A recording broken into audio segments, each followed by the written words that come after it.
I'd like to welcome you all to this first keynote controversy at the Battle of Ideas 2012. The question, what's wrong with equality, almost seems to be overly provocative. There are, however, some confusions that have emerged about what equality means, it seems to me today, which is why we wanted to discuss this. President Obama in the US has called inequality the defining issue of our time. And you could say, what's wrong with that? But I think that we don't necessarily know what we mean by that. And sometimes people will say we have to make the gap between rich and poor, for example, narrowed. But they don't necessarily answer the question, well, say if all the poor people got richer and the gap grew bigger, is that a bad thing? Do we all have to be the same? We don't seem to be sure anymore. We're not sure if equality is now more associated with economic fairness, if that's what we're aiming for, or we're also not sure whether, because it's become commonplace, equality is associated with equal rights in the kind of traditional political sense. Every minority, it's argued, needs to be protected against the abuses of the majority. And it's often seen that the majority, if they're let be free, will simply deny equality to the minority. But does that mean that we have more equality for minorities and less freedom for majorities? These are some of the kind of issues that we are going to consider, at least. Now I'm going to introduce the panel in the order in which they'll speak. First of all, we've got Thomas Hyland Eriksen, who is considered to be one of Norway's top public intellectuals, and indeed he is. He's a professor of sociology at the University of Oslo. He's the author of far too many books to mention in English and Norwegian. He's also a novelist. He's currently directing a number of research projects, one on the politics and poetics of place, another on the comparative project on 3 crises of globalisation. Next up, Trevor Phillips, until recently chair of the Equality and Human Rights Commission and has been since 2006. He's the author of The Best Intentions, Race Equality and Delivering Today's NHS, and the Equalities Review, an independent review commissioned by the then Prime Minister. The main thing, the reason he's near is not because he's got a kind of title with the word equality in it. It's because, as people will know, Trevor is outspoken, thoughtful, and doesn't take orthodoxies at face value, which is why we wanted him here. Next up is Sue Christoforou, I hope I've said that right, I'm sorry, who is the Policy and Research Manager at the Equalities Trust project, One Society, that campaigns to redress income inequality in the UK. And the Equalities Trust was set up by the authors of The Spirit Level, that has made a very big impact on this debate. Sue herself has worked for a number of national UK campaigning organisations, including Help the Aged, Mind, Macmillan Cancer Support and DrugScope. And when we invited her to speak, and we're delighted she's here, she pointed out she'd been in the audience last year, so you never know what's going to happen to you in a year. Next up is Brendan O'Neill, the editor of Spiked, the, quote, online magazine that wants to make history as well as report it. Spiked, as people will know, is one of the long-standing online media partners for this Battle of Ideas Festival. Brendan will be widely known to many of you, whether it's for his controversial Daily Telegraph blog, his columns in The Big Issue, or the fact that he's the only journalist in the world, in fact, who's written for the Catholic Herald and the Abortion Review and been both hated and loved by both sides all at the same time. And he's the author of Can I Recycle My Granny and 39 Other Eco-Dilemmas. Last but not least is Joyce Macmillan. Joyce is Scotland's foremost theatre critic. She's one of the best regarded political commentators in Scotland. I don't think she gets enough of a voice throughout the UK. She's always perceptive and brave and says what she thinks. She's the chair of the Hansard Society Working Group in Scotland and has a long-standing involvement in Scottish and European campaigns for democracy and human rights. Thomas, give us your thoughts, please. Yeah, well, thanks very much. I think in my introductory comments, I'm going to try to be a social scientist, and then you'll get more of my opinions probably later on during the debate. Because there is a bit of sorting that needs to be done when we talk about the concept of equality. There was never any agreement, as it were, as to what equality meant. There was never even agreement over whether it was desirable or not. In 1789, it was a very radical idea, equality, égalité, the French Revolution, very radical idea. But it largely concerned equality before the law. and to some extent equal political rights, but not political rights that should benefit everybody, of course. I mean, it was largely the political rights of bourgeois men, okay, at the time. Still a very radical idea. That bourgeois men should have political rights along with the nobility, and that there should be equality before the law. So later on, I mean, this concept has taken on this life of its own. Today, it seems as if there is no disagreement as to the desirability of equality, although there is a lot of disagreement about what it means. It's a bit like justice and democracy. I mean, nobody in their right minds can be against justice. I'm all for injustice, or I don't think democracy is a terrific idea. In fact, there are people who don't think that democracy is a terrific idea nowadays, but I mean, certain climate activists and so on, but let's not talk about that. Everybody agrees that equality, or the wrong kind of inequality, is a bad thing. Now let's think a bit about what is the wrong kind of inequality. First of all, is it simply difference? There is a conflation very often with equality and similarity. In fact, in some European languages, such as Norwegian and Danish, one doesn't even distinguish between similarity and equality. It's the same word, likhet. And as a result, immigrants who want to be equal are being told that first you have to become similar, you know? You have to be like us in order to get equal rights. And if you don't want to be like us, it's just too bad, because that means that you'll never be equal. It's your own fault if you're being discriminated against in the labor market, because you didn't want to be similar. Du vil ikke være lik, as you would say in Norwegian. You didn't want to be similar / equal. So you have this problem with inequality. Also, it is quite clear that very often when we believe that what we see is inequality, what we really see is just difference. Because there is a common assumption that difference, in terms of, I mean, culture, for example, you have a minority which behaves slightly differently, has different values, a different maybe kinship system, and so on, different religion, different practices. This is being seen as a want, as a lack. They lack something that we have. And we offer them the best we have to offer, talking about the dominant majority in West European countries, namely the right to be just the way we are. And if they're not grateful, it's again, I mean, it's their own problem. So those are some of the terminological problems, as it were, with the term equality, the conflation with similarity, and the fact that there is no real agreement as to what it should mean. Should it just be formal equality? Formal equality in terms of formal equality of opportunities. That's a sort of conservative view. You have the other view, which implies that equality should entail real equality of opportunities, meaning that you have to do something about, say, differences in background, in gender, in race, ethnicity, and so on, in order to even out some of these initial differences. Or, the most radical view, should it entail equality in results? There are some theorists who are interested in the educational system who seem to imply that until we have equality of results, we cannot sort of sleep sound at night. I mean, we really need to have that in the end. And as a result, I mean, equality turns into maybe a parody of itself. But I'd like to now to perhaps make to present an opinion. Okay, I've got about 3 minutes left, I think, so I can present an opinion. I think there are certain forms of equality which are, or rather, a desire for equality, which is ingrained in the human species. That we have an instinct for justice. Okay. And that there are certain forms of inequality that we more or less instinctively react against. Now, what are those? What are those instinctive, as it were, reactions against certain forms of inequality? Not all forms of inequality. I think many people in our part of the world think it's okay if the boss has a salary which is twice as big as mine, or 4 times as big, but not 400 times. That doesn't seem fair. There is quite a bit of research on what some scholars talk of as the free rider detector module. The free rider is he or she who wants to take out part of the reward without sort of paying for it, as it were, without making an effort, without contributing accordingly. But the question is, who are the free riders in our kind of society? Are the free riders asylum seekers who take out welfare benefits without having paid taxes? Or are the free riders, well, the people in this part of London, basically, who make an extraordinary amount of money with apparently very little of what ordinary decent people think of as real work? So there's a left-right sort of take on inequality and on justice. I was in an East European country some years ago. My host, who was a professor of English, he drove me around in his tiny Fiat. And as we drove around the countryside in this country, most of the vehicles we encountered were horse carriages, basically. But there was the odd black BMW or Mercedes.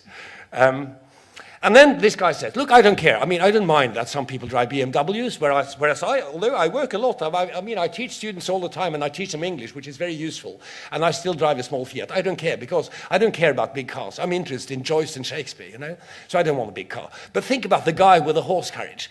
His problem is not only that he has a horse carriage, whereas the other guy has a BMW, but that he knows, the guy with the horse carriage, he knows how the guy in the BMW got the money to buy it. And he doesn't enjoy thinking about that. This is a form of injustice. And I can tell you afterwards which country it was, if you're interested. Yeah. So in other words, there are certain forms of inequality which are by and large accepted, and certain forms where we identify free riders. And I think this is fairly universal. I mean, think about it. Isn't it universal? We don't like free riders, but there is disagreement as to who they are. So that, which we react against. And this is the background of phenomena in today's world, such as the Occupy movement, for example, where there is a real sense in which our countries are becoming more unequal. Yes, there is more inequality in the world. You can see it globally, but you can also see it within each country. I mean, you can see the proportion of Americans who control 20% or 40% or 50% of the wealth in the country is shrinking. You know, fewer and fewer control more and more. This is happening in the UK as well, and it's also happening in fairly egalitarian countries such as Norway and Sweden, that the gaps are widening. Although there is no widespread perception that this is because the rich people are working so hard, that they're working so much more than everybody else. And this triggers, you see, the instinctive reaction to the free riders. So this is where I'd begin, by exploring inequality, by starting by thinking about which forms of equality are considered legitimate and which are not. So, Trevor, your thoughts? Thank you very much, Claire. And also, thank you for pointing out that I am now has-been. I'm very glad to be out of public office. It means I will never again have to receive the Kazakh ambassador and explain to him why I can't lock up Sacha Baron Cohen for being horrid to Kazakh people. The answer to the question set by the session to me is very straightforward. What's wrong with equality? Actually, not very much. Other than we are all talking about different things. In our discussion, we'll probably talk a lot about numbers, the wealth gap, the income inequality gap, pay gap, still 1 to about 15%. We might talk about the education gap. This year, if you are young black male, you are 3 times as likely to go to prison as you are to a Russell Group university. Now, I think these are all great numbers, very interesting. They are all to some extent great combat weapons, but I don't think they necessarily help us to illuminate some of the underlying questions, and indeed to deal with the kind of inconsistencies that Thomas talked about. So, for example, we worry a lot about the vast earnings of people in the EC1 district, but I don't suppose anybody at all is going to be worrying about the fact that this afternoon there'll be about 1,000 guys who go out on a football pitch and will earn somewhere up of £100,000 for doing what? Running around, and in the case of Manchester United, not very creatively, for 90 minutes. On the other hand, if you're talking about Chelsea, it's entirely worth it. So I think we might need to think again about our starting point, and I want to make my starting point somewhere different. Isaiah Berlin once said that the real challenge for modern societies are how we live together graciously. And I want to emphasize a point here: live together graciously rather than just live together. And I think that is becoming harder and harder across lines of difference.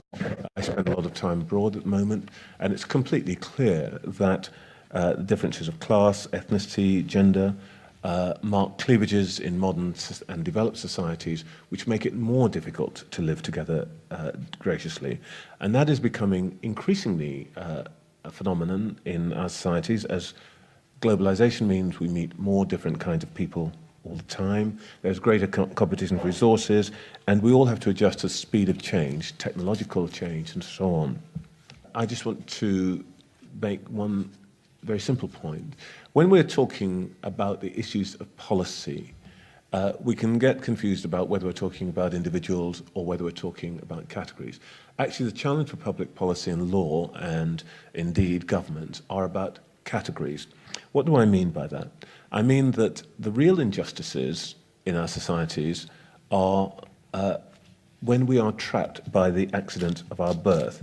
That is to say, when our origins determine our destinies. That is what is really at issue here when we talk about equality and inequality.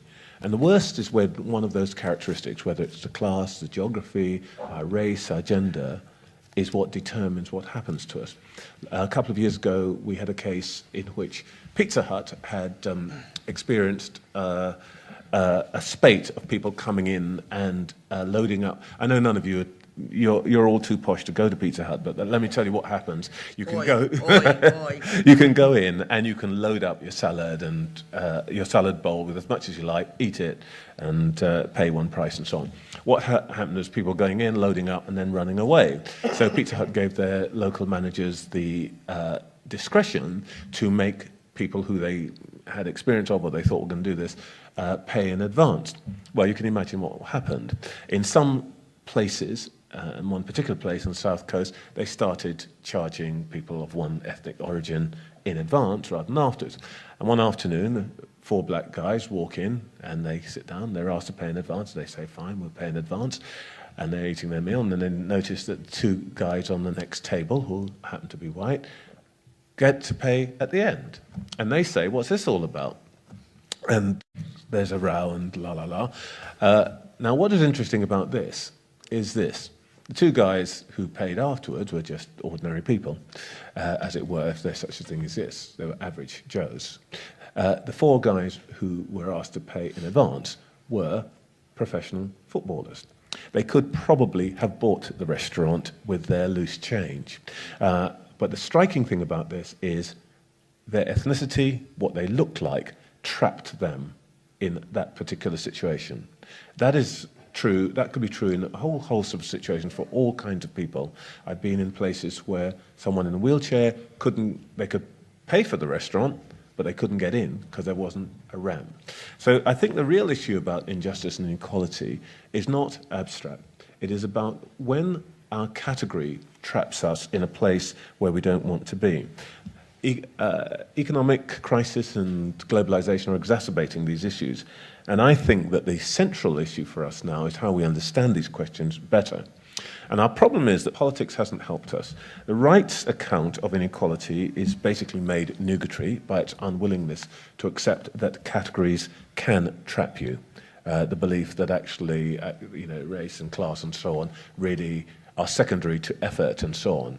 It's not true.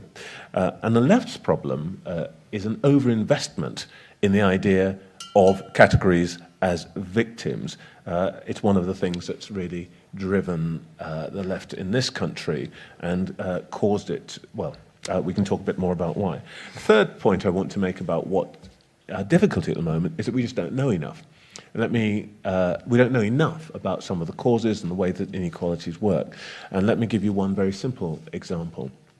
One of the most striking things that I discovered in the work that I did at the Equality and Rights Commission, and I did some of this research myself, because I'm a geek like this, is that when you look at performance at 16 plus, it is absolutely striking. In every demographic save one, there is a 20% gap between those who are affluent and those who are not affluent in terms of performance, getting through the 5 good GCSEs threshold. The one demographic in which this is not true, Chinese children. And in that particular demographic, interestingly, 90% plus of those children get through the gate. Now, the next most successful demographic, East African nations, has the 20%, as it were, class gap. Amongst Chinese, the class gap is 2%. Now, what is going on there? We don't know. And anybody who is going to trot out some nonsense about tiger moms better confront some of the East African Asian mothers who are just as fierce. We just don't know. So one of the points I want to make in this discussion is that we need to make sure that we don't substitute our prejudice and what somebody told us at Tesco's last week for actually knowing what's going on. We know a lot about discrimination, we know a lot about the environmental factors. What we do not know at the moment is enough about some of the innate clusters of capability. And I'll just say, is there a reason why over the last 70 years when the 100 metres finalists line up at the Olympics, you can guarantee that 6 out of 8 of them are men of West African descent. And this last one, 8 out of 8. Are we blinding ourselves to clusters of capability by gender, race, and so on when we talk about inequality? Sue.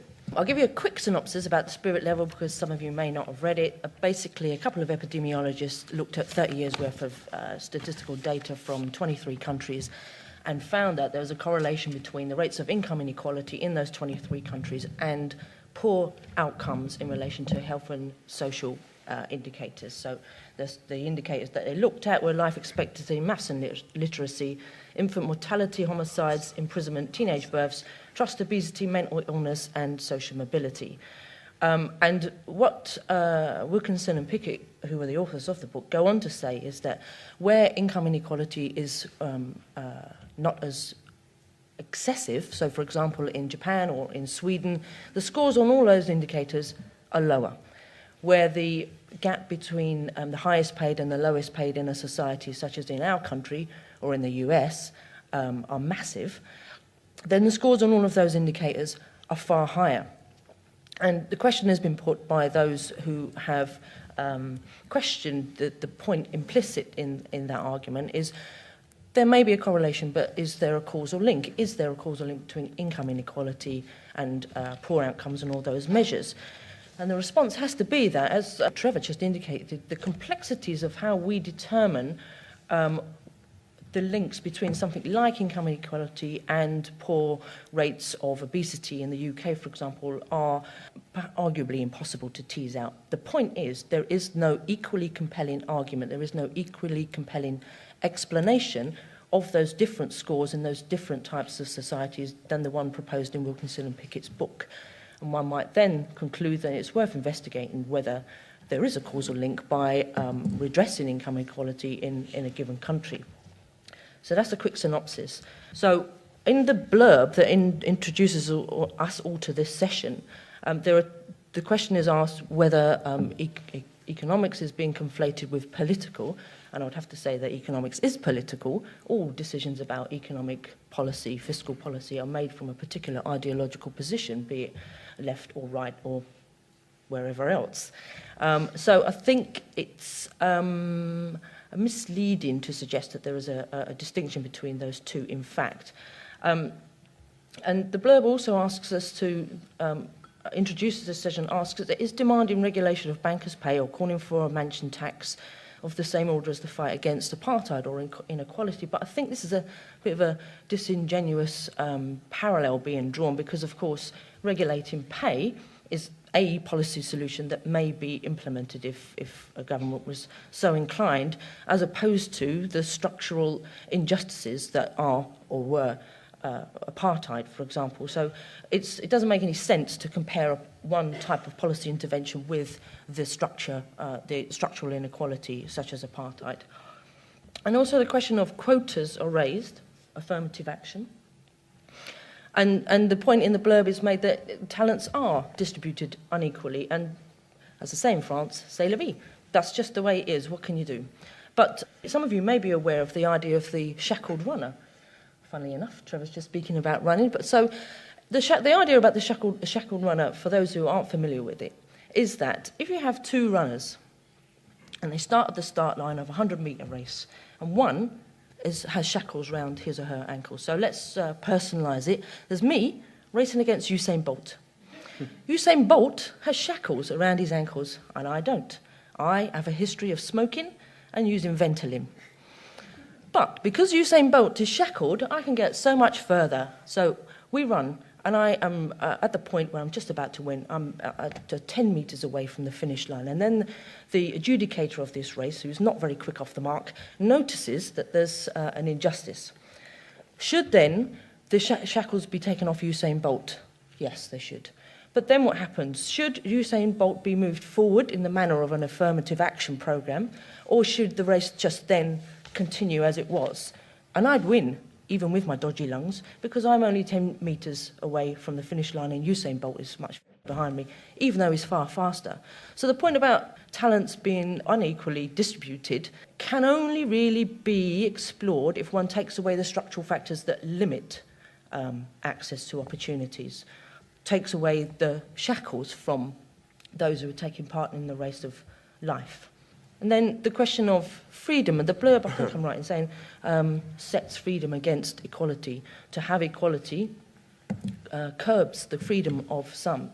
But to have massive inequality, as is the case in this country, which is as a direct consequence of the policies implemented by this government and the predecessor government, to have that is to curb the freedom of those who aren't born with advantage, who aren't born into privilege, and who, as things currently stand, would have to find £9,000 per year in order to get a graduate education, which, as we know, leads to the high likelihood of having higher pay throughout one's life. So there are, as a consequence of recent government policy, financial barriers erected. It's again, one has to look at the structural factors rather than pretending that they don't exist and pretending that economic and fiscal decisions are not informed by politics. I hope that we'll explore those points further. Brendan, your take on this, please. Historically, when people talked about equality, they meant one of two things. They either meant political equality, that is, equal rights, the expansion of freedom to more and more sections of society, or they meant material equality. That is a rethink of the way resources are created and distributed, the expansion of wealth so that more and more sections of society could enjoy it. But today, we have a really peculiar situation where the new equality industry, all these quangos, experts and politicians who pose as the guardians of equality, are actively undermining those two goals of the old struggles for equality. Today, equality is promoted not as a means of expanding freedom, but often as a way of limiting it. And equality is celebrated not as a means of expanding wealth, but as a way of shrinking wealth, or at least of making wealth less ostentatious, making it less obvious that some people have more than other people. So where once we fought for equality in order to expose greater numbers of people to the gains of freedom or the joys of wealth, now the state and its offshoots promotes equality in order to protect us from those things, in order to protect us from the alleged dangers of too much freedom and from the alleged mental distress that comes from wanting too much material stuff. So in relation to freedom, one of the most striking things about our society is how much validation and adulation the idea of equality receives and how little the ideal of freedom receives. So there are numerous quangos and think tanks devoted to promoting equality, but hardly any devoted to preserving freedom. Politicians like David Cameron are always talking about how important it is to address inequality, but they never make a loud defence of freedom. In fact, they pass laws that eat away at our freedoms. And not only does our society value equality more than freedom, it also uses equality as a tool to undermine freedom.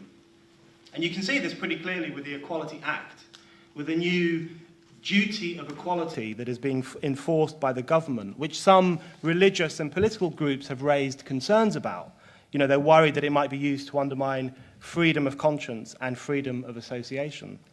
So just consider the pretty shocking case of the efforts to force the BNP to rewrite its constitution. The Equality and Human Rights Commission argued that the BNP's constitution was anti-equality. The constitution broke race relation laws by stipulating that the BNP was only open to indigenous Caucasians. So it failed the equality test and therefore it had to go. Now, you might hate the BNP's constitution, that's fine, most normal people do, but what you should hate even more is the idea that the state should have the right to edit or trash the constitutions of political parties. Because if we accept that the state has that right, then we accept that there is no longer any freedom of association and no longer any right to political organisation. We accept that those two key freedoms, the freedom to associate with who we please and the freedom to promote whatever political ideas we like, can be undermined by the state in the name of equality. And the BNP case also showed how cynical the promotion of equality can be these days, because there were no queues of black and Asian people waiting to join the BNP. This wasn't a bottom-up demand for equality. It was a top-down exploitation of the language of equality by a state keen to punish a deviant political party and force it to conform to state values. And today's elevation of equality over freedom is really bizarre because freedom absolutely presupposes equality. Freedom is unquestionably a more important value than equality. In fact, earlier generations of people who fought for equality saw equality as important only insofar as it allowed the expansion of freedom. So for the French revolutionaries, the demand for equality was about giving meaning to freedom. It was about making freedom real by extending it, in Robespierre's words, to both slave and tyrant. Equality emerged in the 18th century as a means of realizing freedom in the real world, rather than just keeping it as kind of differential rights for certain sections of society. So today, the use of equality to undermine freedom denigrates both. It denigrates both the purpose of equality and the meaning of freedom. And then there's the debate on material equality. Here as well, there has been a serious warping of the meaning of equality. So where earlier generations fought for the creation of more, for the spread of wealth to all, today's equality quangos effectively fight for less. For them, equality means everyone having just about enough rather than everyone having a lot. And their starting point is actually the idea that desiring wealth is potentially bad for our mental health. And they've invented all these new diseases to describe this process, affluenza or stuffitis. They've kind of pathologized the desire for wealth, treated it as a kind of mental sickness, because their aim is to lower horizons. It is equality as therapy, where the aim is to make people feel better about the fact that they live on less than others. So they want to lower the perks and privileges of the rich in order to stem jealousy and desire amongst the poor. And this was best summed up by Will Hutton of the High Pay Commission, who recently said, "The knowledge that ostentatious consumption is possible has a shadow effect on every British citizen." In other words, the aim is to protect us, poor British citizens, from the sight of wealth, from the sight of all those fat cats living it up, because it might harm our mental health if we see how rich people can become. So what we have, I think the key problem today is the treatment of equality as an end in itself, the treatment of equality as the good end goal of policy making, where everyone ought to be the same. Everyone's earnings, everyone's educational outcomes, everyone's self-esteem should be the same. In the past, equality was not treated as an end in itself. It was treated as a tool, first for the expansion of freedom, and second for the expansion of wealth. It was about unleashing people's potential. Today, equality is promoted as a form of restraint, reining in certain dangerous freedoms, dampening down material desire. And that is why it is so attractive to the political elite. And I think we ought to tell them that actually we don't want to be equal, we're more interested in being free. So, Joyce, you can finish off this part of the session, please, with your thoughts. Great. Thank you. Well, very exciting and interesting to be here, I think. No more important discussion, really, than the one about the tension, if there is a tension between freedom and equality, and whether we can, in a way, get those two concepts working together again. I think just briefly what I would say in response to what some of the other people have said about that is that what Trevor called an overinvestment in categories as victims, that is the kind of equalities which apply to particular ethnic groups, particular disabilities, particular sexualities, whatever, in the absence of a robust politics to do with economic equality, and by that I don't mean the kind of let's take money off the bankers thing that Brent's talking about, I mean a serious commitment to having a more equal and rationally divided society. Oh dear me, the world's ill-divided, as the old Dundee song says. Certainly is ill-divided, and I think if you live in a rationally irrationally ill-divided society, then obviously all the other forms of politics become toxic, and the sort of investment in categories of people becomes deeply resented by those who are suffering from a categorical lack of material and social opportunity, but who don't belong to any of the categories which are kind of acceptable victim groups to people like David Cameron. So it seems to me that is important, that that other forms of equality politics, in the absence of a politics that addresses grotesque economic inequality, is extremely dangerous. But that does not mean that those forms of politics don't matter. Of course they do. Struggle for gay rights, disability rights, all the rest of it, extremely important. And of course the great struggles against racial inequality, which are not over, by the way, because whatever we say about the way we worship at the shrine of inequality, one of the things we need to address is why do we talk about it so much and it doesn't work. It just doesn't work. That actually opportunities in our society are becoming more unequal, and many of the inequalities that are supposed to have been addressed by changes in the law and by specific inequality legislation are still in operation and quite severe, particularly at sort of street level. Anyway, I am particularly interested in the impacts of the kind of grotesque economic inequalities which have been growing in our society over the last generation, because this is something that I've seen in my lifetime. Going from a situation in which a manager in a company would be on a multiple of 4 or 5 times what his lowest paid worker was paid, to something where it can often be a multiple of 3 figures or higher. And I think that this kind of inequality, I mean, I understand the arguments in the spirit level and all the rest of it, and the attempt to show statistically that it is damaging to health and sanity, but I often think that we don't have enough discussion about exactly how it is damaging to us. And 3 things that I've observed, which I'll just say very quickly in writing about politics over the last sort of generation, 20 years, is first of all, we really need to think about the extent to which these huge inequalities promote corruption. If you look at the MP's expenses scandal, that was entirely about a middling group of people who are being paid about 3 times more than the average wage in their salaries, but are being paid about 100 times less than a lot of the people that they have to deal with, who are the other power brokers in society, felt that they were justified in fiddling their expenses to get a lifestyle which brought them closer to other power groups in society, which were being paid at sort of private sector or very high public sector rates. And it seems to me that it's very difficult, and we need to think structurally about the impact of very high inequalities on the actual integrity of our democracy and our public institutions, because it seems to me to be profoundly corrosive. And some of the stuff that came out in the Leveson inquiry about the way that even very senior policemen can have their sort of lifestyles transformed by a little dab of money from someone like Rupert Murdoch is extremely corrupting and very, very worrying. So I think inequality leads to corruption, and I think you could certainly statistically show that by looking at different countries.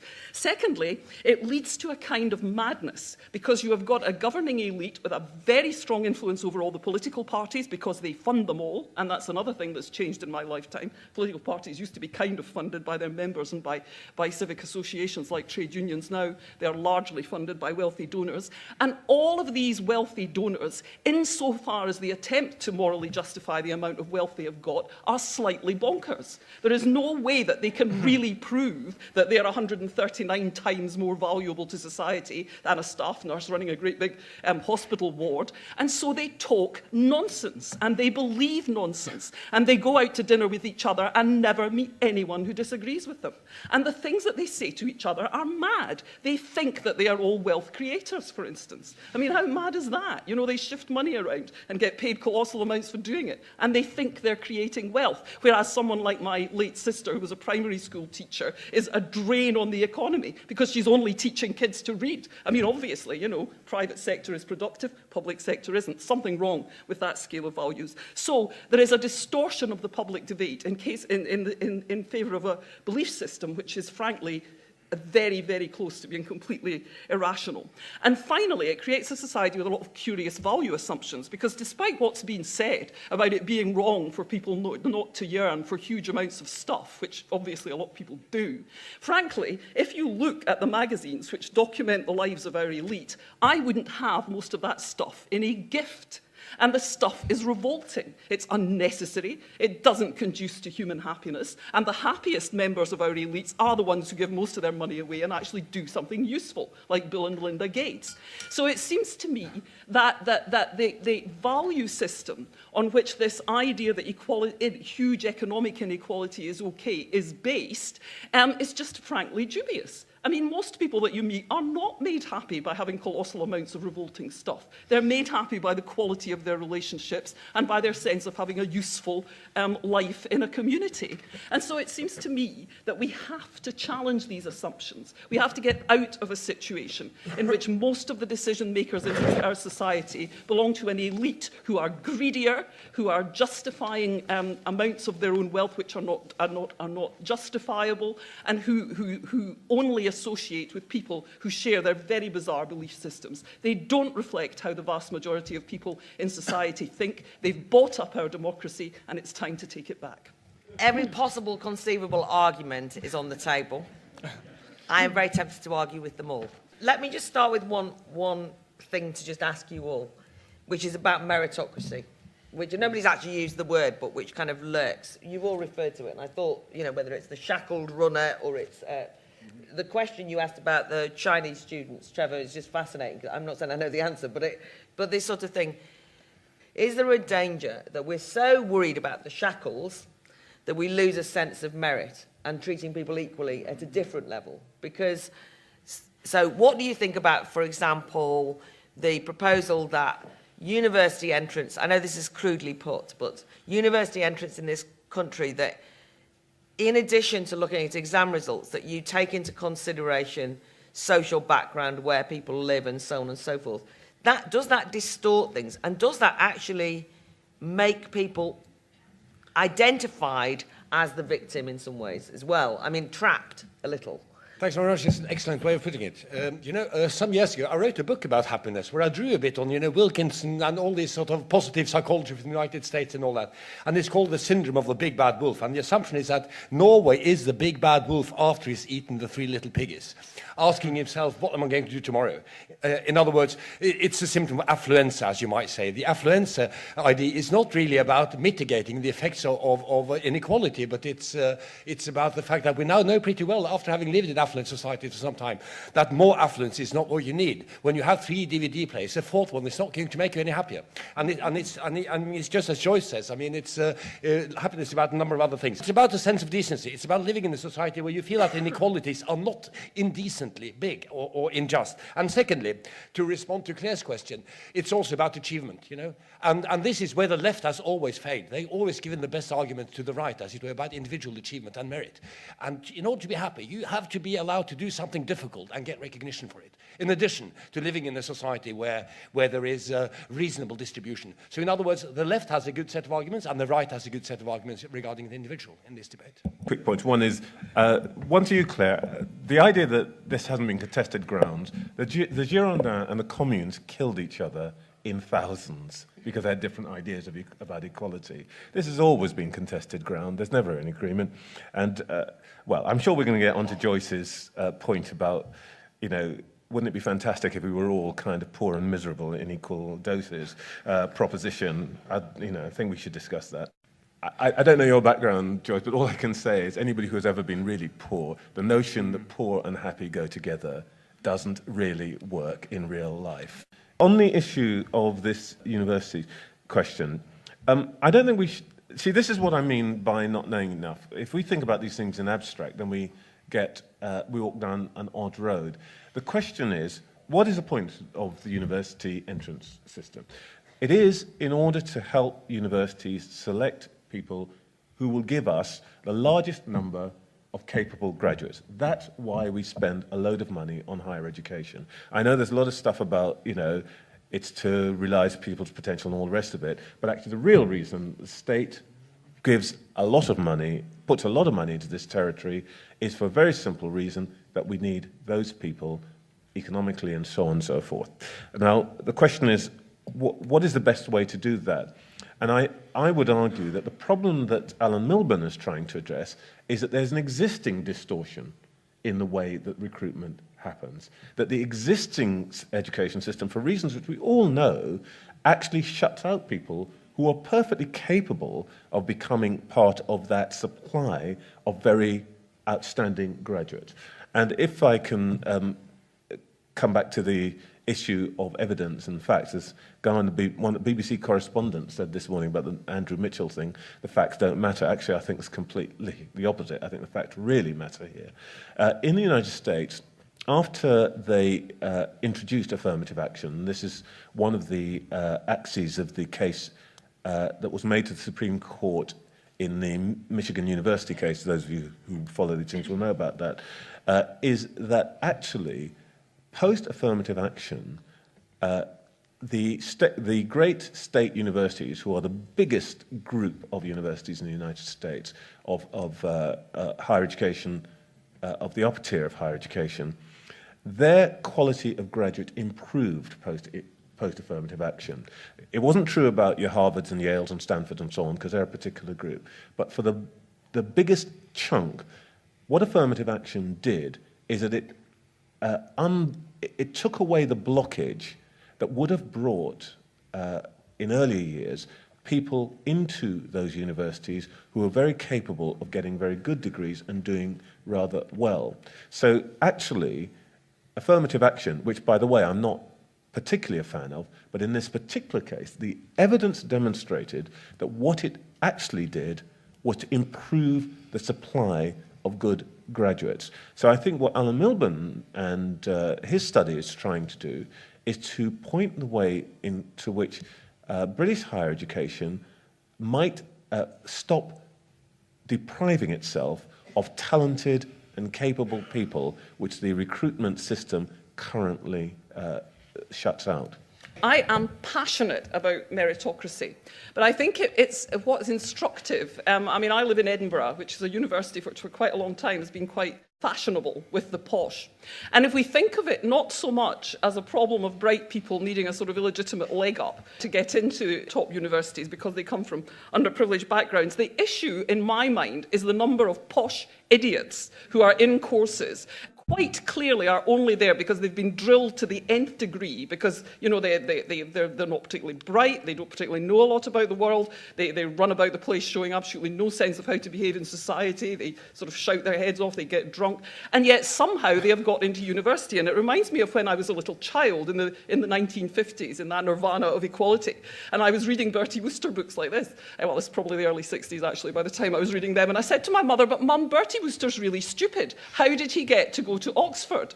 And my mother said, "Well, that was in the bad old days." Well, you know, sorry, I'm afraid not. So I think if we think of it that way round, there are a lot of people in these universities at the moment who frankly are not up to it and are only there because of the sort of coaching that they've had, and they should be replaced by people who are actually, in terms of merit, more able but haven't had the same advantages. We shouldn't be having this discussion. The cure should be in place. We shouldn't be having to stick plasters on the educational shortfall of people who have been forced into a situation where they can only have an educational shortfall at the end of being in a very poor school. Brendan, I think I'm right in saying you said at one point that all these quangos and think tanks, they want everybody to be the same. I have never heard a quango or think tank, or anybody, in fact, saying that they want everybody to be the same. My organisation, for example, wants to reduce income inequality. It doesn't want everybody to be on 15 grand. It just wants Marks and Spencer's, for example, their CEO not to be paid £8 million, whilst their lowest paid worker is getting something in the teens on national minimum wage, for example. Just to redress the disparity is what we're after. I noticed Joyce was the only one on this panel who used the word power, and that's essentially what we're all talking about. And you're right about clarity of terms, but essentially we're all talking about power. Attempts to redress inequality are attempts to distribute power more fairly. And the point about categories that Trevor mentioned, it's not categories that trap people, it's the ignorance and prejudice of people who see those categories and decide what that person is like on the basis of their being in that category.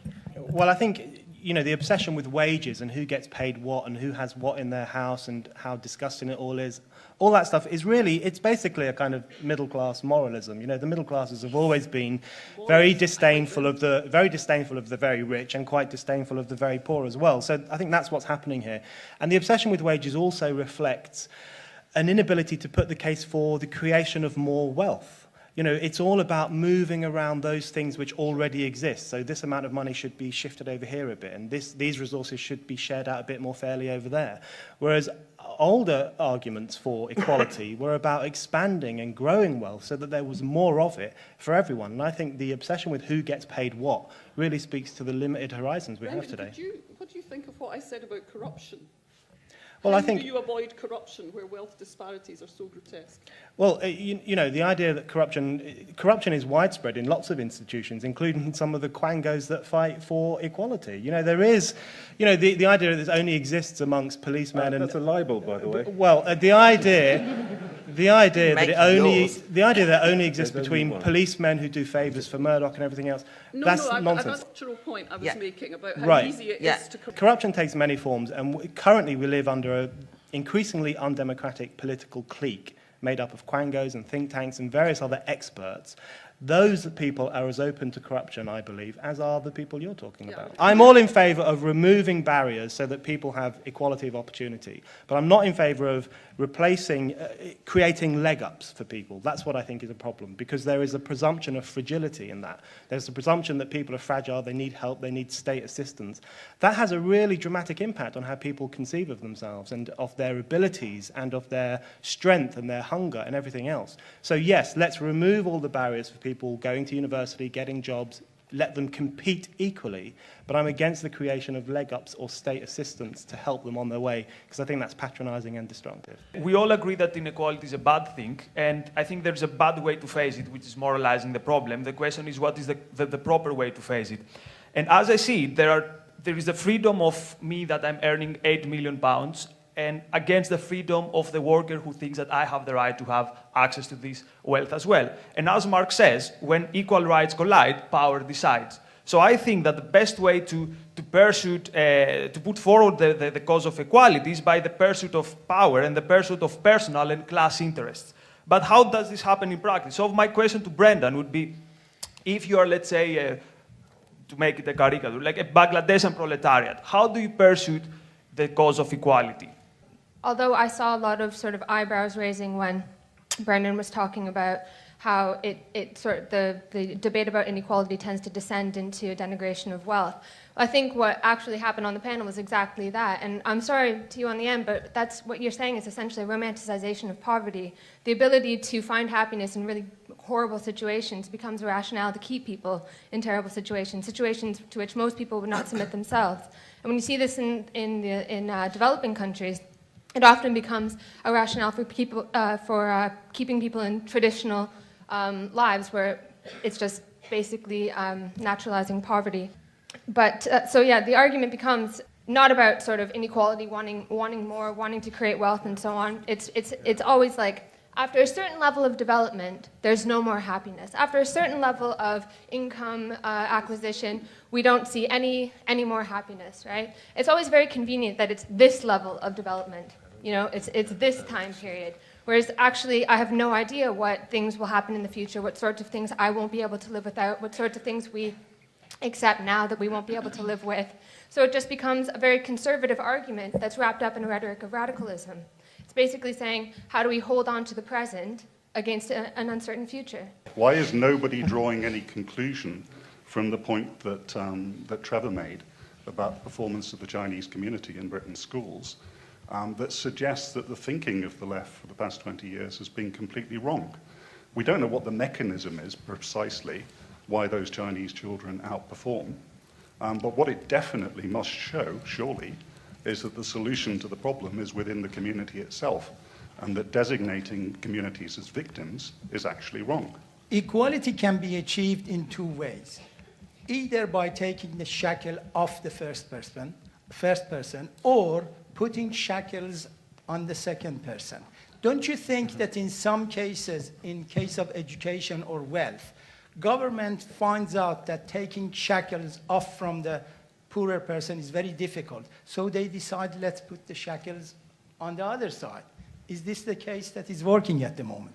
To Brendan, I also see the disadvantages of leg-ups, but if you don't propose leg-ups, then how do you propose to remove these barriers?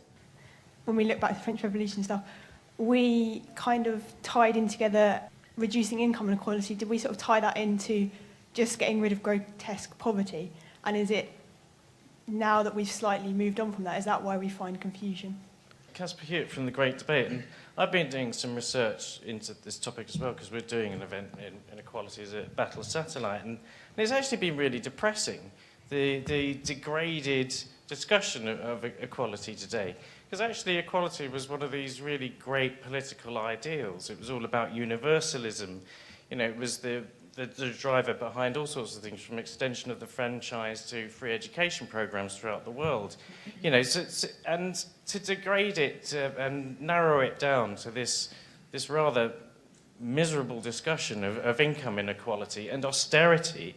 You actually look at Wilkinson and Pickett's stuff, you know, their grand idea ends up being just employee share ownership schemes as the answer to all of these ills, and it just seems completely mad. And buying into some of the really degraded notions of what humanity is, you know, evolutionary psychology, and buying into the sustainability paradigm and saying that actually what we need is austerity, and celebrating the austerity in post-World War II, and saying we should have something equivalent to that, and that would be a way forwards. And I don't get it. I think we actually really need to rescue the notion of equality. First of all, I personally think that the current tuition fee system is the fairest system we have in years and decades. Secondly, the freedom of association, as far as the freedom of association is concerned, to what extent should this freedom sort of be extended? Should pedophiles be allowed to have the right of association, for example? Then there's the point of union selection, with the affirmative selection process. I think in an ideal situation, this affirmative selection procedure should become obsolete by focusing on the secondary education system and closing the gap between public and private secondary education. The primary point I would like to raise to Brendan, the argument that innovation and entrepreneurship is only driven by the incentive of wealth is annoying the hell out of me. Because I think that innovation and entrepreneurship should be based on the drives to contribute to society as a whole, to contribute to jobs in society. And I look at society as a beehive or as an anthive. But we have to deal with the reality of the political situation that we're living in. So we're suggesting things that we think, in the context within which we're operating, they might have some impact, they might be taken on board. So they may seem mealy-mouthed, they may not seem radical or dramatic, they're not meant to be. So that's the first point. Shackles on, shackles off? I don't know. I mean, arguably, reducing top pay is putting shackles on, and were that to be instituted, we could see whether that works. But I don't know.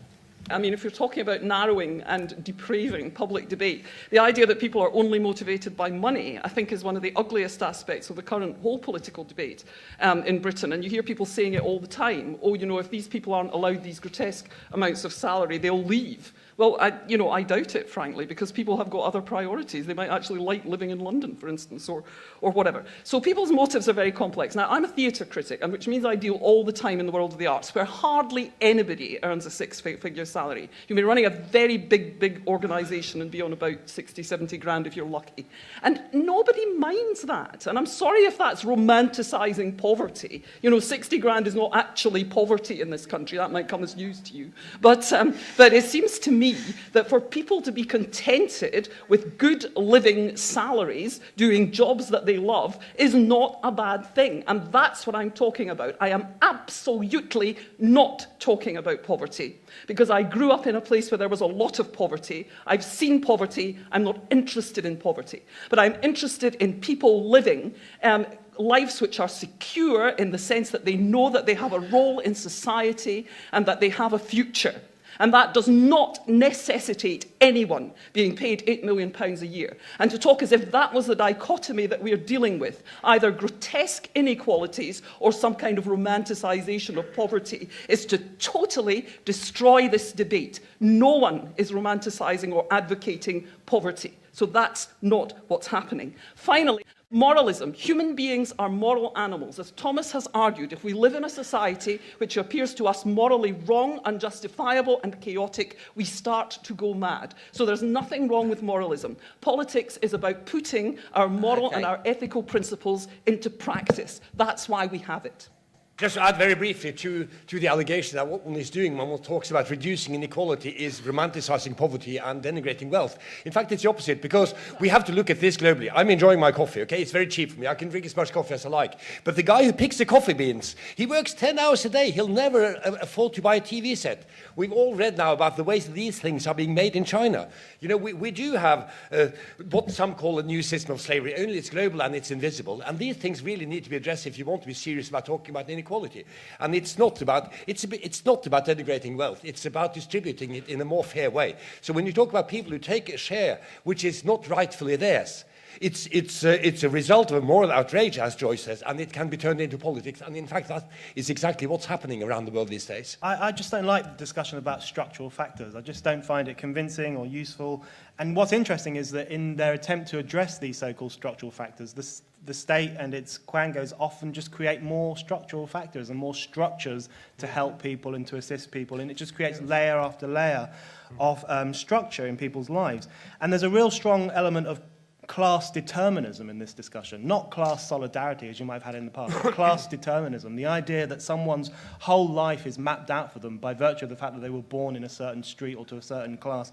It's really fatalistic, the idea that your destiny is determined by where you were born and what kind of living your father did, which goes against the kind of radical outlook that people had in the past. And I think we should shake off this idea that people's whole lives are determined by their circumstances, remove the barriers, as I was suggesting. Well, tell this to the Colombian coffee worker. Well, no, but there's a fatalism to this, which is very, very different to the idea that people had in the past, which is that people were capable of determining their own destinies, even in extremely difficult circumstances.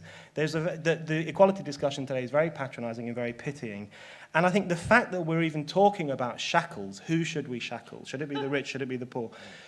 Demonstrates how warped the idea of equality has become, because in the past the struggle for equality was about unleashing potential, removing barriers so that people could realize their potential through effort and through applying themselves. Now we have a situation where should we shackle the rich guys, should we slag off the rich, should we, all these stupid drunk rich people. The fact that we're discussing shackles is a problem. Equality is about unleashing people's potential, not shackling them. 3 points. First of all, meritocracy. Michael Young, who coined the word, actually thought it was a bad thing, because in fact what it did was give power to an oligarchy. Secondly, Brendan, can I just make a simple point, a personal point to you, Brendan? I think that your rhetoric is masking some really thoughtful argument, and I frankly just have no idea why you need to do this. I mean, everything you've said about quangos, you've not given a single actual example or named one or an actual policy. You haven't actually given a single test. On the BNP point, it's a very simple point. The BNP were breaking the law. Now, you can have an argument about whether the rule of law ought to apply or not, but if you want to have that argument, have that argument. But the basic point was they were breaking the law. My job is to apprehend people who are breaking the law. That's what we did. That's what the court supported. Now, you can have an argument about whether this assembly, by the way, for example, ought to be able to say, at this point, all the black people get out. That's what your proposition about the BNP would actually allow. And you can certainly make that case. This is there's freedom of speech for you to be able to make that case. But insofar as a law exists, it has to be enforced. And that's what we did in that particular case. What we're really dancing around, actually, is an argument about equality of outcome as opposed to equality of opportunity and access. And in this particular situation, I'm rather, I think, on Brendan's side of this argument. I think the point about equality of outcome, for a whole series of reasons, has really rather been discredited over the last 20 years. And I think the fixation on top salaries, and I'm not disrespecting you, Joyce, but I think the fixation on top salaries is taking us away from what is the really serious set of issues about how we give people more access to opportunity, more access to power, yes, Sue, because actually the truth of the matter is, if you had perfect equality of opportunity and access, actually some people would do better. I've had a good friend called David Aronovich, who I've worked alongside for 40 years. He's a better writer than I am, he is smarter than I am, and that's why he gets paid a load of money and I don't. I accept that. That's life. That's the way it works. The only issue would be The only issue for me would be if people called Aronovich had an automatic pass to write for the Times and people who called Phillips were not allowed to do that. That's not the case. So let's not moan about that issue. Let's work on the issues where those barriers still exist. The trouble with the poverty argument is that as soon as you start comparing us to Colombian workers, we should all be happy with our lots. There's a real problem with that. You also said in your opening thing, you said that having 4 DVD players is not going to make you any happier. I'm not quite sure who voted you into power to tell me what's going to make me happier or not. I think that that's the point that was being made about the freedom of moral choices, and that you're, in a sense, trying to impinge on the ability of people to make those moral choices. Finally, the striving thing. I think it's really important that people are encouraged to strive against the shackles that they're given in society, and giving them these things, which is, to help them out somehow, actually takes away some of their ambition, takes away some of their desire to break through the barriers that exist. Trevor gave an example of what happened in Pizza Hut, which it seems to me illustrates the issue of formal equality. And what Pizza Hut were doing was objectionable because the young black man has the same right to be, should expect to be treated equally as the young white man. Now, we can agree on that. And it would have been as objectionable as the admissions tutor turning down an application from a young black man because he was black. But that is not the debate which is happening in society now. The debate now, which we need to address, is to carry on with that example, the idea of the admissions tutor having an application from a young black man or from a poor man and actually giving him an advantage over others. And it seems to me that that is also a denial of formal equality. And I noticed, Trevor, that you gave an example that we can all agree with, but you haven't addressed that more difficult question, which is actually the question that we do need to address. Hi, I just wanted to talk quickly about the Equality Act to do with art, because Brendan mentioned the Equality Act and how it kind of curbs freedom. And I do a lot of work with Equity, the Actors Union, and we noticed that there were 2 men to every woman on television, and even less in theatre, and virtually no older women.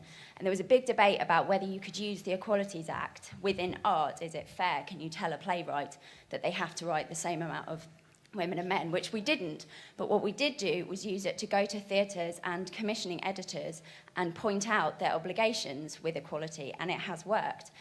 We now are seeing far more older women on television. We're now seeing more women on television. So we've used it as a tool, and now in theory, hopefully, we can sit back and say, and not use it anymore, and we can go from where we are, and we've just brought everyone back to the start of the 100 metres, really. You talked about the shackles story and how you could either bring them forward to the race or take the shackles off and then continue the race. But can you just bring it back to the beginning, take the shackles off and get someone else to observe the race to make it more fair?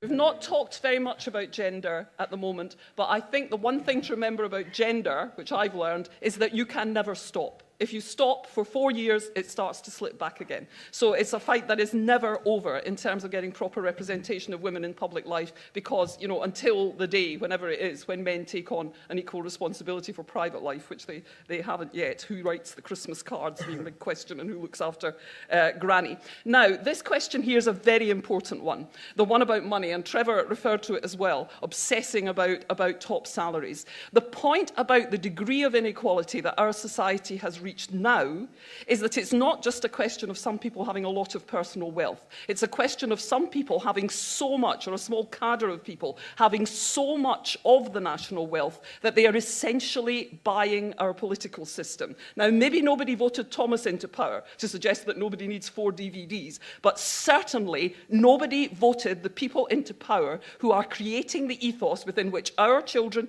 are growing up, who believe that their whole lives are defined and their whole motivation is defined by material wealth. I think that's a reductive and narrowing view of humanity, and I think it's fed to us because it suits the interests of those who already have too much, and we do need to address that. It's not a marginal issue. It's at the core of it.